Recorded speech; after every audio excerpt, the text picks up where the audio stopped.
അതായത് ആളുകൾക്ക് ഇത്രത്തോളം ഇൻഫ്ലുവൻസ് ചെയ്യാൻ കഴിയുന്നുണ്ടെങ്കിൽ ആരാണ് സുജോ രാജൻ എന്നത് ചോദ്യം. ഞാൻ പലതും കേൾക്കും, പല കാര്യങ്ങൾ പലയിടത്തുനിന്ന് ഇപ്പോഴത്തെ കണ്ടീഷനിൽ കേൾക്കും. എന്നിട്ട് എനിക്ക് വരുന്ന സംശയങ്ങൾ ഞാൻ എന്നോട് ആ ശക്തിയോട് ചോദിക്കും. അതിൻ്റെ കാര്യകാരണങ്ങൾ എനിക്ക് പറഞ്ഞു തരും. അതാണ് ഇപ്പം നടന്നുകൊണ്ടിരിക്കുന്നത്. എന്താണ് ആ ശക്തി ചേട്ടനിലൂടെ സംവദിക്കാൻ ശ്രമിക്കുന്നത്? അത് കാലഘട്ടം ചേഞ്ചിങ്. ഇപ്പോൾ ഒരു കാലഘട്ടം കഴിഞ്ഞു. ഇനി സത്യയുഗം എന്ന് പറയുന്ന ഈ ബൈബിളിലൊക്കെ പറയുന്ന ഒരു പുതിയ ആകാശം, പുതിയ ഭൂമി എന്നൊക്കെ പറയുന്ന ഒരു കാലഘട്ടം അതിപ്പം ഭൂമിയിൽ തുടങ്ങിക്കഴിഞ്ഞു എന്നാണ് എന്നോട് പറയുന്നത്. സുജോ രാജൻ എന്ന് പറയുന്ന വ്യക്തി ഒരു ദൈവമാണ്? അല്ലല്ലല്ല. നേരത്തെ ആത്മീയ മേഖലയിൽ ആത്മീയ തലത്തിൽ ധ്യാനിച്ചും ദൈവമായിട്ട് കണക്ഷൻ ഉണ്ടാക്കിയ ആ ആത്മാവ് രണ്ടാമത് ഭൂമിയിൽ വന്ന് ചില കാര്യങ്ങൾ ബാക്കി പഠിപ്പിച്ചു, അത്രേ ഉള്ളൂ. ഈ ആത്മാക്കളെ സൃഷ്ടിക്കുന്നത് പ്രകൃതിയാണോ അതോ ദൈവമാണോ? ദൈവം തന്നെയാണ് പ്രകൃതിയിൽ പ്രോഗ്രാം ചെയ്ത് വെച്ചിട്ടുള്ളത്. അല്ല, ദൈവം എന്ന് പറയുന്ന സാധനം എല്ലായിടത്തും നിയന്ത്രിക്കുന്ന ഒരു മനസ്സല്ലേ? നമ്മുടെ ഇവിടെ കാണുന്ന ഈ ദൈവങ്ങളാണെന്ന് പറയുന്ന ആളുകളൊക്കെ യഥാർത്ഥ ദൈവങ്ങളാണ്. അവർക്ക് ഇതേപോലെ ഈ കണക്ഷൻ ഉണ്ടെങ്കിൽ അവർക്ക് ഇതാണ് അനുഭവം. അല്ല, ദൈവം എന്ന് പറയുന്ന സാധനം ദൈവം അത് അവർ ഗുരുതുല്യരാണോ? ഇന്ന് നമ്മളോടൊപ്പം ഉള്ളത് സുജോ രാജനാണ്. നമസ്കാരം ചേട്ടാ. നമസ്കാരം. ചേട്ടനെ പ്രത്യേകിച്ച് അബാക് മീഡിയയിൽ പരിചയപ്പെടുത്തേണ്ട ആവശ്യമൊന്നുമില്ല. കാരണം അബാക് മീഡിയയുടെ പല വീഡിയോകൾ എടുത്ത് നോക്കിക്കഴിഞ്ഞാൽ അതിൻ്റെ അടിയിൽ സുജോ രാജൻ്റെ എപ്പിസോഡുകൾ ഇനിയും വേണമെന്ന് പറയുന്ന ഒരുപാട് പേരുണ്ട്.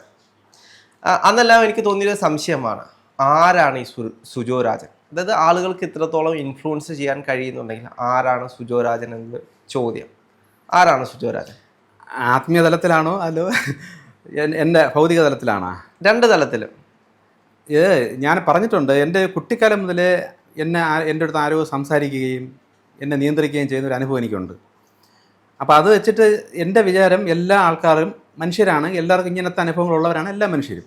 പക്ഷെ പിന്നീട് എനിക്ക് മനസ്സിലായി അത് എന്നെ മാത്രം കേന്ദ്രീകരിച്ച് നടക്കുന്നൊരു സംഭവമാണ്. എൻ്റെ കൂടെയുള്ളവർക്കൊന്നും ഈ അനുഭവം ഇല്ല എന്നെനിക്ക് പിടികിട്ടി. അപ്പോൾ ആ പിടികിട്ടിയ അത് മുതലാണ് ശരിക്കും എൻ്റെ ഒരു ചേഞ്ച് വരുന്നത്. അപ്പം ഞാൻ അങ്ങോട്ട് ചോദിക്കും, ആരാണ് എന്താണ് എന്നൊക്കെ ചോദിച്ചപ്പോൾ എനിക്ക് ഇങ്ങോട്ട് പറഞ്ഞു തന്ന അല്ലെങ്കിൽ എന്നെ അന്വേഷിക്കുക എന്ന് ആദ്യം പറയുകയും ഞാൻ ഈ ദൈവമാണോ എന്ന് അന്വേഷിച്ച് പല മേഖലയിലൊക്കെ കറങ്ങി ലാസ്റ്റ് തിരിച്ചറിഞ്ഞ ചില കാര്യങ്ങൾ, എൻ്റെ ഒരുപാട് സംശയങ്ങൾ. അതായത് ചേട്ടൻ്റെ ചെറിയ പ്രായത്തിൽ ചേട്ടനെ നിയന്ത്രിക്കുന്ന ഒരു ശക്തി അതെന്താ എൻ്റെ മനസ്സിലൂടെയാണ്. ആദ്യം ഈ ശബ്ദം പേരൊക്കെ എടുത്തൊക്കെ വിളിക്കുമ്പോൾ എനിക്ക് അറിഞ്ഞൂടാ, എൻ്റെ വിചാരം ആരോ അപ്പുറത്ത് വിളിക്കുന്നതാണ് വിചാരം. ഇപ്പോഴും ചേട്ടൻ ആ ശക്തിയാണോ നിയന്ത്രിക്കുന്നത്? ഇപ്പോഴും ആ ശക്തിയാണ് നിയന്ത്രിക്കുന്നത്. ഇപ്പം പക്ഷെ അങ്ങനെ അങ്ങനെയൊന്നുമില്ല. ഇപ്പം എൻ്റെ മനസ്സിലൂടെയാണ് ഇപ്പം സംസാരവും കാര്യങ്ങളെല്ലാം. എന്താണ് ആ ശക്തി ചേട്ടനിലൂടെ സംവദിക്കാൻ ശ്രമിക്കുന്നത്? അത് കാലഘട്ടം ചേഞ്ചിങ്. ഇപ്പോൾ ഒരു കാലഘട്ടം കഴിഞ്ഞു. ഇനി സത്യയുഗം എന്ന് പറയുന്ന ഈ ബൈബിളിലൊക്കെ പറയുന്ന ഒരു പുതിയ ആകാശം, പുതിയ ഭൂമി എന്നൊക്കെ പറയുന്ന ഒരു കാലഘട്ടം അതിപ്പം ഭൂമിയിൽ തുടങ്ങിക്കഴിഞ്ഞു എന്നാണ് എന്നോട് പറയുന്നത്. അത് കലിയുഗത്തിന്റെ കലിയുഗത്തിൻ്റെത് കഴിഞ്ഞു. കലിയുഗം കഴിഞ്ഞതിന് ശേഷമുള്ള സത്യയുഗം ഒരു പുതിയൊരു കാലഘട്ടം. പിന്നീടാണ് സത്യയുഗമെന്നും ഈ ബൈബിളിൽ പറയുന്ന ഇതാണെന്നൊക്കെ പിന്നീടാണ് എനിക്ക് മനസ്സിലാവുന്നത്. കാരണം ഞാൻ അന്ന് എനിക്കത് അറിഞ്ഞൂടല്ലോ. ഞാൻ പിന്നീട് യേശുവിനെ അറിയണം, മറ്റ് ദേവന്മാരെ അറിയണം, മുഹമ്മദ് നബീനെ അറിയണം എന്നൊക്കെ എൻ്റെ അടുത്ത് പറയുമ്പോൾ അതിന് ശേഷമാണ് ഞാൻ ഇതൊക്കെ അന്വേഷിക്കാൻ തുടങ്ങുന്നത്. അന്ന് യൂട്യൂബൊന്നും ഇല്ല, തുടങ്ങി വരുന്ന സമയമാണ് യൂട്യൂബൊക്കെ. അപ്പം ഇങ്ങനെ ഡീറ്റെയിൽസ് ആയിട്ടൊന്നും അതിലില്ല. ഇപ്പോൾ ഈ അറിവുകൾ നൽകുന്നത് എവിടെന്നെങ്കിലും എൻ്റെ ഉള്ളിൽ നിന്ന് ഞാൻ പലതും കേൾക്കും, പല കാര്യങ്ങൾ പലയിടത്തുനിന്ന് ഇപ്പോഴത്തെ കണ്ടീഷനിൽ കേൾക്കും. എന്നിട്ട് എനിക്ക് വരുന്ന സംശയങ്ങൾ ഞാൻ എന്നോട് ആ ശക്തിയോട് ചോദിക്കും. അതിൻ്റെ കാര്യകാരണങ്ങൾ എനിക്ക് പറഞ്ഞു തരും.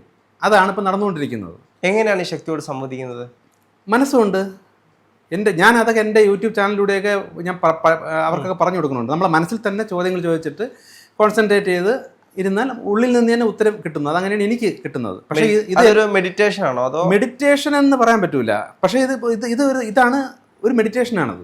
മറ്റു ചിന്തകളൊക്കെ വെടിഞ്ഞിട്ട് ഈ ചോദ്യത്തിൽ തന്നെ ധ്യാനിച്ചിരിക്കുന്ന ഒരവസ്ഥ. ഇതൊക്കെ മെഡിറ്റേഷൻ ആണെന്നൊക്കെ എനിക്ക് പിന്നീട് പിടികിട്ടുന്നത്. എൻ്റെ രീതി ഇതാണ്. ഞാൻ ചോദിക്കും, തിരിച്ചും മറിച്ചും ചോദിക്കുമ്പോൾ എൻ്റെ ഉള്ളിൽ നിന്ന് തന്നെ പല ഡെഫിഷ്യൻസ്, ചിലപ്പോൾ കാഴ്ചകൾ കാണിച്ചു തരും. ഈ കണ്ടുകൊണ്ടൊക്കെ ചിലപ്പോൾ കാര്യങ്ങൾ എൻ്റെ ഉള്ളിൽ നിന്ന് കിട്ടും. അതിന് പ്രത്യേകിച്ച് ധ്യാനിക്കാനായിട്ട് എനിക്ക് അങ്ങനെ ഇരിക്കുകയൊന്നും വേണ്ട. അത് ചോദിക്കുമ്പോൾ തന്നെ കാഴ്ചകൾ ഇങ്ങനെ കാണാം. അങ്ങനത്തെ അനുഭവങ്ങളാണ് എനിക്ക്. പക്ഷേ ഇപ്പോൾ പലരും ഈ ധ്യാനിച്ചിരിക്കുന്നു എന്നൊക്കെ പറയുമ്പോൾ ഞാൻ ചോദിച്ചിട്ടുണ്ട്, അത് എന്താണ് ഈ ധ്യാനം എന്നൊക്കെ പറഞ്ഞ ആൾക്കാർ ഇരിക്കുന്നല്ലോ. അപ്പോൾ അങ്ങനെ ഇരുന്ന് 1 മണിക്കൂർ 2 മണിക്കൂർ. അപ്പോൾ എന്നോട് പറഞ്ഞത് എൻ്റെ കഴിഞ്ഞ ജന്മങ്ങളിലൊക്കെ അങ്ങനെയൊക്കെ ഞാൻ ഇരുന്ന് എടുത്ത ഒരാളാണ്, ഒരാത്മാവാണത്. ഇപ്പം അതിൻ്റെ ആവശ്യം വരുന്നില്ല. അന്ന് ഇരുന്ന് കിട്ടിയ കാര്യങ്ങളൊക്കെ തന്നെയാണ് ഈ അറിവായിട്ട് ഞാൻ പലതും ഇപ്പോഴും പറയണത്. അതോടൊപ്പം ഈ കാലഘട്ടത്തിൽ വരുന്ന സംശയങ്ങളുടെ ഉത്തരങ്ങളും എനിക്കിങ്ങനെ കിട്ടിക്കൊണ്ടിരിക്കും. അതൊക്കെ ഇപ്പം ജനങ്ങളോട് അറിയിക്കണം. എൻ്റെ ചോദ്യങ്ങളുടെ ഉത്തരങ്ങളാണ് ഈ ചെറുപ്രായം മുതലേ ഉള്ള എൻ്റെ ഉത്തരങ്ങളാണ്, എനിക്ക് കിട്ടിയ ഉത്തരങ്ങളാണ് ഇപ്പം പബ്ലിക്കായിട്ട് കൊടുക്കുക എന്ന് പറഞ്ഞ് ഞാനിപ്പോൾ ഇങ്ങനെ കൊടുക്കുന്നത്. ഈ ഓരോ കാലഘട്ടത്തിലും ഈ അത്ഭുത മനുഷ്യർ അല്ലെങ്കിൽ നമ്മൾ ദൈവം എന്നൊക്കെ വിളിക്കുന്ന ആളുകളുണ്ടല്ലോ, അങ്ങനെയുള്ള ആളുകൾ ജനിക്കുന്നതായിട്ട് ഞാൻ പലപ്പോഴും കേട്ടിട്ടുണ്ട്. ഇപ്പോഴും നമുക്കിപ്പം അമൃതാനന്ദമായി അതേപോലെ ഒരുപാട് ഇപ്പോൾ ഗുരുതുല്യരായിട്ടുള്ള ആളുകളൊക്കെ നമ്മുടെ സമൂഹത്തിലുണ്ട്. ഇപ്പം സുജോ രാജൻ എന്ന് പറയുന്ന വ്യക്തി ഒരു ദൈവമാണ്? അല്ലല്ലല്ല, നേരത്തെ ആത്മീയ മേഖലയിൽ ആത്മീയ തലത്തിൽ ധ്യാനിച്ചും ദൈവമായിട്ടൊരു കണക്ഷൻ ഉണ്ടാക്കിയ ആ ആത്മാവ് രണ്ടാമത് ഭൂമിയിൽ വന്ന് ചില കാര്യങ്ങൾ ബാക്കി പഠിപ്പിച്ചു, അത്രേ ഉള്ളൂ. നമ്മുടെ ഇവിടെ കാണുന്ന ഈ ദൈവങ്ങളാണെന്ന് പറയുന്ന ആളുകളൊക്കെ യഥാർത്ഥത്തിൽ ദൈവങ്ങളാണോ? അവർക്ക് ഇതേപോലെ ഈ കണക്ഷൻ ഉണ്ടെങ്കിൽ അവർക്ക് ഇതാണ് അനുഭവം. അല്ല ദൈവം എന്ന് പറയുന്ന സാധനം, ദൈവം അവർ ഗുരുതുല്യരാണോ? ഗുരുതുല്യരാണ്. ദൈവം എന്ന് പറഞ്ഞാൽ പ്രപഞ്ചം മൊത്തം നിയന്ത്രിക്കുകയും ഈ ദേവീ ദേവന്മാർ എന്നൊക്കെ പറഞ്ഞ അദൃശ്യ ശക്തികൾ, സകലമാന ശക്തികളെയും അദൃശ്യ മണ്ഡലങ്ങളിൽ, അപ്പോൾ പല ഡയമെൻഷൻസ് ഉണ്ട്, ഇതിലൊക്കെ ഉള്ള പല ശക്തികളെയൊക്കെ സൃഷ്ടിച്ച ഒരു അദൃശ്യ മനസ്സ്, ഒരു ആത്മാവാണ് ഈ ദൈവം എന്ന് പറയുന്നത് എന്നാണ് എനിക്ക് പറഞ്ഞു തന്നിട്ടുള്ളത്. അല്ലാതെ ഈ കാണുന്നവരെല്ലാം ദൈവമല്ല. അവരൊക്കെ അറിവില്ലാത്ത ആൾക്കാർ ഈ അത്ഭുതം കാണുമ്പോഴെല്ലാം ദൈവം എന്ന് വിളിക്കുന്നതാണ്. ഇതൊക്കെ ഓരോ കഴിവുകളുള്ള അദൃശ്യ ശക്തികളാണ് പലതും. പിന്നെ മനുഷ്യരാണെങ്കിലും കഴിഞ്ഞ ജന്മങ്ങളിലൂടെ അവർ ആർജിച്ചെടുത്ത ഈ ആത്മീയ വളർച്ചയിലൂടെ അവർക്ക് കിട്ടിയ ചില സിദ്ധികൾ അടുത്ത ജന്മത്തിൽ വരുന്നതാണ്. അപ്പം മനുഷ്യർ നോക്കുമ്പോൾ അവനില്ലാത്ത ചില പ്രത്യേകതകളും അത്ഭുതങ്ങളും ഇവരിലൂടെ നടക്കുന്നു. അപ്പം അവർക്ക് ദൈവമെന്ന് അവർക്ക് അറിയാം, അതിനപ്പുറം അറിഞ്ഞൂടല്ലോ. പക്ഷേ ഈ കാലത്ത് അത് ചിലവാകില്ല. കാര്യം ടെക്നോളജി വികസിച്ചു, ഗ്രഹങ്ങളുണ്ടെന്നും അത് ഇങ്ങനെയുള്ള സയൻസ് പരമായിട്ട് പല കാര്യങ്ങളും അറിവ് കിട്ടിയുകൊണ്ട് ഇപ്പോൾ ആൾക്കാർക്ക് ഇങ്ങനെയൊക്കെ കണ്ടു കഴിഞ്ഞാൽ അപ്പം ദൈവം എന്ന് അങ്ങനെ വരില്ല. അത്രയും വികസിച്ച്, മനുഷ്യന് അറിവ് വികസിച്ച് കഴിഞ്ഞു. അല്ല, ഇപ്പം ചേട്ടൻ പറയുന്നതനുസരിച്ചാണെങ്കിൽ ചേട്ടനോട് എപ്പോഴും ഒരു ശക്തി സംവദിച്ചുകൊണ്ടിരിക്കുകയാണ്. അത് ഉള്ളിലായിരിക്കാം, അല്ലെങ്കിൽ അത് ചേട്ടന് ചിലപ്പോൾ ഒരു തോന്നലായിരിക്കാം, അങ്ങനെ ആയിരിക്കാം ഞങ്ങൾ കരുതുന്നത്. പക്ഷെ അങ്ങനെയാണെങ്കിൽ ചേട്ടനൊരു അത്ഭുതം അല്ലേ? ഇങ്ങനെയാണെങ്കിൽ അത്ഭുതമാണ്. കാരണം മറ്റാരും പറയാത്ത എന്തൊക്കെ കാര്യങ്ങൾ ഞാൻ പറഞ്ഞുകൊണ്ടിരിക്കുകയല്ലേ. പിന്നെ ഞാനൊക്കെ ഒരു 15-16 വർഷം മുമ്പൊക്കെ ഈ മേഖലയിലേക്ക് വന്ന സമയത്ത് പലർക്കും പ്രാർത്ഥിച്ച് അവിടെ രോഗം മാറ്റി കൊടുക്കും, ഇങ്ങനെയുള്ള പ്രശ്നങ്ങൾ ബാധ ഒഴിപ്പിക്കൽ, ഇതൊക്കെ ഞാൻ ചെയ്തുകൊണ്ടിരുന്ന ഒരാളാണ്. എൻ്റെ ഒരു 15-16 വർഷത്തിന് മുമ്പ്, ഒരു 17 വർഷമെങ്കിലാവും. ഇതെല്ലാം നിർത്തിവെക്കാൻ പറഞ്ഞു. ഇനിയുള്ള കാലഘട്ടത്തിൽ ഇത് അല്ല വേണ്ടത്. ഇങ്ങനെ ചെയ്തു കഴിഞ്ഞാൽ ആ ഇറങ്ങിപ്പോകുന്ന ആ നെഗറ്റീവ് ശക്തി ഈ വ്യക്തിയിൽ കുറച്ച് ദിവസം കഴിയുമ്പോൾ തിരിച്ചു വന്ന് കയറും. കാരണം ഈ വ്യക്തിയിൽ പവറില്ല, ഈ വ്യക്തിയുടെ ആത്മാവിന് ബലമില്ല. ബലമുള്ള ഒരാളിൽ നിന്ന് ഇതിനെ പുറത്താക്കിച്ചാൽ ഇത് കറങ്ങി തിരിച്ച് ആ വ്യക്തിയിൽ തന്നെ വന്ന് കയറിക്കോളും. കാരണം ആ വ്യക്തി കുഴപ്പമില്ലല്ലോ. അതായത് ഈ ആത്മാക്കൾ വീണ്ടും വീണ്ടും വന്നുകൊണ്ടിരിക്കുകയാണ് ഒരു വ്യക്തിയിൽ. ദുരാത്മാക്കളാണ് ഞാൻ പറഞ്ഞത്, നെഗറ്റീവ് ശക്തികൾ ഒരാളെ ശല്യം ചെയ്താൽ. അപ്പം ആ സമയത്തൊക്കെ ഞാനൊരു അത്ഭുത മനുഷ്യനായിട്ട് എത്ര പേര് എന്നെ കണ്ടിട്ടുണ്ട്. പക്ഷെ ഞാനത് നിർത്തി.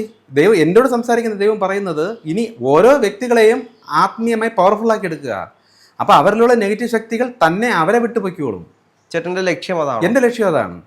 ഓരോ വ്യക്തികളെയും ഉയർത്തിക്കൊണ്ടുവരിക. അത് ആത്മീയ തലത്തിലാണോ അതോ മറ്റേ? ആത്മീയ തലത്തിൽ ഉയരുമ്പോൾ അവൻ്റെ തടസ്സങ്ങൾ മാറുകയാണ്, അവൻ പോസിറ്റീവ് ആയിക്കൊണ്ടിരിക്കുകയാണ്. അപ്പോൾ അവൻ്റെ ജീവിതം തന്നെ പോസിറ്റീവ് ആവും. ഈ നെഗറ്റീവ്സ് കയറി അവൻ നെഗറ്റിവിറ്റി കൂടി പറഞ്ഞുകൊണ്ടാണല്ലോ വിഷയങ്ങൾ, പ്രശ്നങ്ങൾ, ധനനഷ്ടം, ഇത് വീട്ടിൽ വഴക്ക്. ഇവനെ പോസിറ്റീവ് ആക്കിയാൽ മതി. അപ്പോൾ ഈ നെഗറ്റീവ് ശക്തികൾ അവനെ വിട്ട് പോകുമ്പോൾ ആൾറെഡി ഇവൻ പോസിറ്റീവ് ആയിക്കൊണ്ടിരിക്കുകയാണ്. അപ്പോൾ അവൻ്റെ ബാക്കി കാര്യങ്ങളെല്ലാം നിമിത്തം പോലെ താനെ ക്ലിയറായി വരും. ഇതാണ് എൻ്റെ ലക്ഷ്യം. പോസിറ്റീവ് നെഗറ്റീവ് എന്ന് പറഞ്ഞാൽ എന്താണ്? പോസിറ്റീവ് നെഗറ്റീവ് എന്ന് പറഞ്ഞാൽ ദൈവം വെച്ചിരിക്കുന്ന ഒരു മനുഷ്യന് ഭൂമിയിൽ വെച്ചിരിക്കുന്ന ഒരു വ്യവസ്ഥയുണ്ട്, ഒരു നന്മയുടെ ഒരു വ്യവസ്ഥയുണ്ട്. ഈ വ്യവസ്ഥയാണ് ഈ പോസിറ്റീവ് എന്ന് പറയുന്നത്. ആ വ്യവസ്ഥ അനുസരിച്ച് ആര് ജീവിക്കുന്നു, ഒരു നിരീശ്വരവാദിയാണെങ്കിൽ പോലും അമ്പലത്തിൽ പോയി ദൈവമേ എന്ന് വിളിച്ച് പ്രാർത്ഥിക്കൊന്നും വേണ്ട. ഈ വ്യവസ്ഥ അനുസരിച്ച് നന്മയായിട്ട് അവൻ ജീവിച്ചാൽ അവൻ പോസിറ്റീവ്. നന്മയുടെ വ്യവസ്ഥകൾ എന്തൊക്കെയാണ്? ഇതാണ്, ആരെയും പ്രാക്ക് വാങ്ങിക്കരുത്, ആരെയും ദ്രോഹിക്കരുത്, കള്ളം പറയരുത്, ചതിക്കരുത്, മോഷ്ടിക്കരുത്, കൊലപാതകം ചെയ്യരുത്, വ്യഭിചാരം ചെയ്യരുത്, മദ്യം കഴിച്ച് ലഹരിയാവരുത്. ഇതൊക്കെയാണ് പോസിറ്റീവ്. ഇതെല്ലാം തിരിച്ച് ചെയ്യുമ്പോൾ നെഗറ്റീവ്. ഇപ്പോൾ മാംസം കഴിക്കുന്നു, ആന്തരിക അവയവങ്ങൾ കഴിക്കുന്നു, ചുട്ട് കഴിക്കുന്നു, രക്തത്തൂടി കഴിക്കുന്നു, ഇതെല്ലാം നെഗറ്റീവാണ്. അപ്പോൾ പോസിറ്റീവായിട്ടിരിക്കുന്ന ഒരു വ്യക്തി, ഒരു വിഷയവും പ്രശ്നമായിട്ട് എൻ്റെ അടുത്ത് സംസാരിക്കാൻ വരുമ്പോൾ ഞാൻ അവൻ്റെ ഡീറ്റെയിൽസ് ചോദിക്കുമ്പോൾ അവൻ നന്മ ആഗ്രഹിക്കുന്നവനാണ്. അവൻ നന്മ ആഗ്രഹിക്കുന്നവൻ, അവൻ നന്മയിൽ പോയാലല്ലേ അവൻ ഉയർച്ച വരുള്ളൂ. അപ്പോൾ അവൻ കാണുന്നത് എന്താണ്? ആ ജിന്നിനെ ആവാഹിച്ച് കാര്യം സാധിക്കുന്നു, കുട്ടിച്ചാത്തൻ സേവ, ആ സേവ എന്നൊക്കെ പറഞ്ഞാൽ അവൻ അതിലോട്ട് പോകുമ്പോൾ അവൻ കൂടുതൽ നെഗറ്റീവല്ലേ ആയിക്കൊണ്ടിരിക്കുന്നത്. പക്ഷേ ഇത് മനുഷ്യൻ ജനിച്ച കാലം തൊട്ടേ ഉള്ളതല്ലേ? മനുഷ്യൻ ജനിച്ച കാലം തൊട്ടേ ഇതൊന്നുമില്ല. മനുഷ്യനെ ദൈവം സൃഷ്ടിച്ചതിന് ശേഷം അല്ല ഈ മാംസാഹാരം കഴിക്കുന്നതാണെങ്കിലും അങ്ങനെയുള്ള കാര്യങ്ങളെല്ലാം മനുഷ്യൻ ജനിച്ച ഓരോ കാലഘട്ടത്തിന്റെ തുടക്കം ഇപ്പൊ സത്യയുഗം എന്ന് പറഞ്ഞാൽ ശരിക്കും പറഞ്ഞാൽ തുടക്കമല്ല അവസാനവും. അത് കഴിഞ്ഞ് അടുത്തൊരു ഇനി കാലഘട്ടം തുടങ്ങും.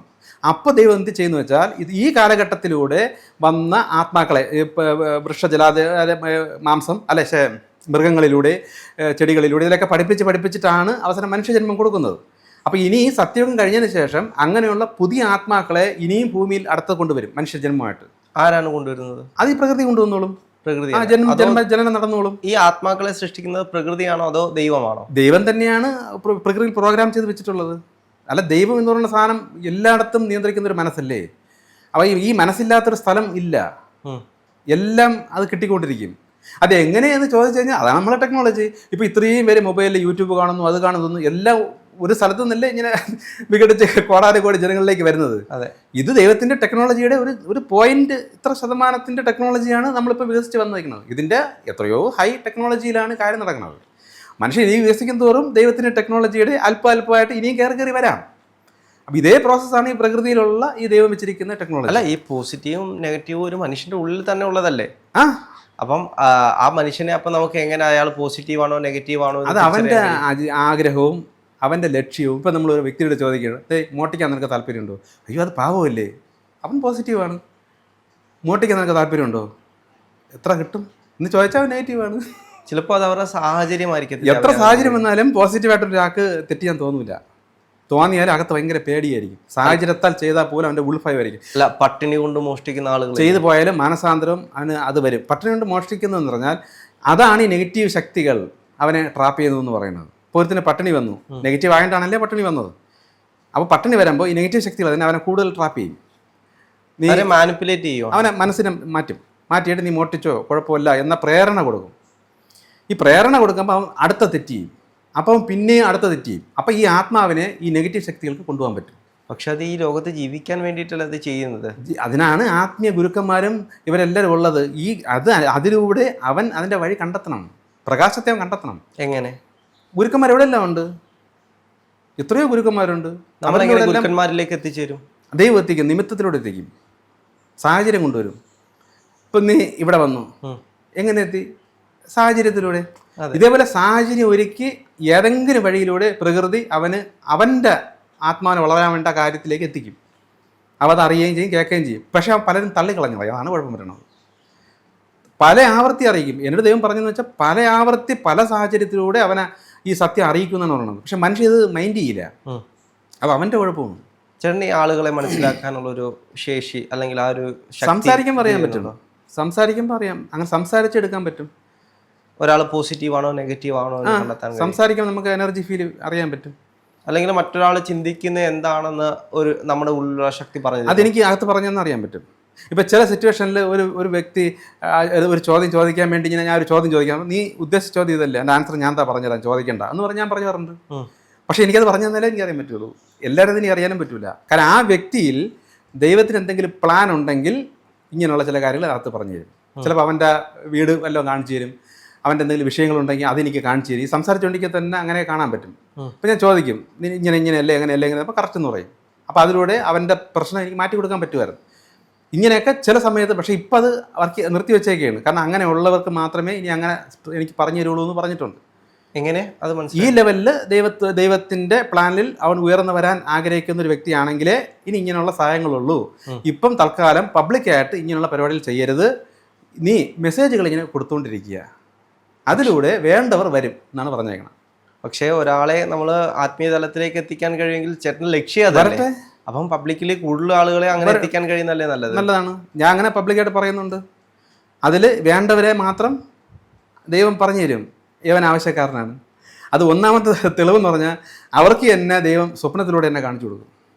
ഞാൻ അവരെ സഹായിക്കണമായിട്ട് ദൈവം തന്നെ അവർക്ക് കാണിച്ചു കൊടുക്കും. അങ്ങനെ എത്രയോ പേര് എന്നെ കണ്ട് വിളിക്കുന്നുണ്ട്, അവരെ ഞാൻ സഹായിക്കുന്നുണ്ട്.